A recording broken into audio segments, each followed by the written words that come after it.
never bend to you.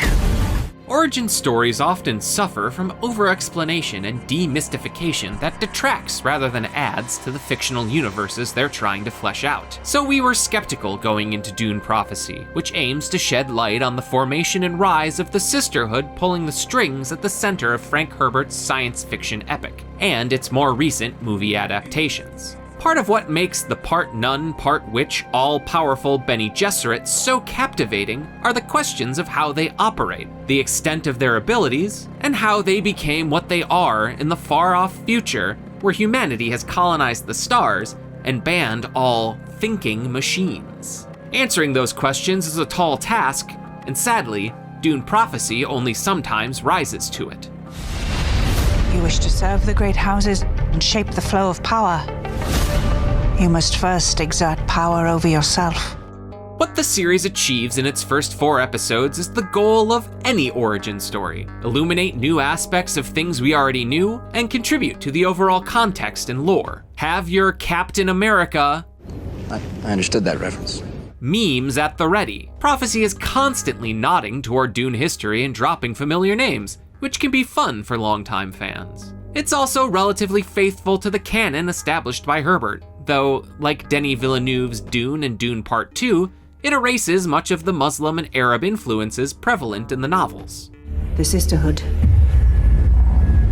draws women from many worlds. On the page, all of this background information serves a deeper purpose. Herbert had lots to say about human nature, politics, and how the two interact, and used his sprawling creation to explore those ideas. But Dune Prophecy only ever feels focused on the story at hand and its expansion of Dune lore. Don't get us wrong, rewinding to 10,000 years before the birth of Paul Maudie Atreides is an exciting prospect. Prophecy follows Valia and Tula Harkonnen as they lead a fledgling sisterhood not yet known as the Bene Gesserit. It's also about a century after the Butlerian Jihad, referred to here as the war against the thinking machines, which means humanity is still just getting back on its feet after ridding itself of all computers and artificial intelligences. The Imperium is in its infancy and rife for Game of Thrones-esque power struggles. But Dune Prophecy focuses on the sisterhood itself and the inner workings of it as its members struggle to agree on a path forward. The Empire isn't completely left out of the story, but it and the elements around it are the series' weakest, never really giving us much reason to care about Emperor Haviko Carino, his struggles in politics, or even the secret rebellion led by an Atreides ancestor. If I lose control of Arrakis, the great houses would feed me to the worm. One place where Dune Prophecy does have something to say is in the younger versions of Valia and Tula, played by Jessica Barden and Emma Canning. The sisters are the best parts of both the past and present day storylines, and perfect casting makes the transitions between eras nice and easy. But the more interesting material is in the flashbacks. Without going into spoilers, the feud between the Harkonnens and the Atreides goes back even further than Dune Prophecy, and the effect that has on Valia and Tula's early adulthood is much more intriguing than the political drama they're later sucked into. Their origin is one of hardship, betrayal, and human nature, and it feels right at home within the confines of Dune. Now is the time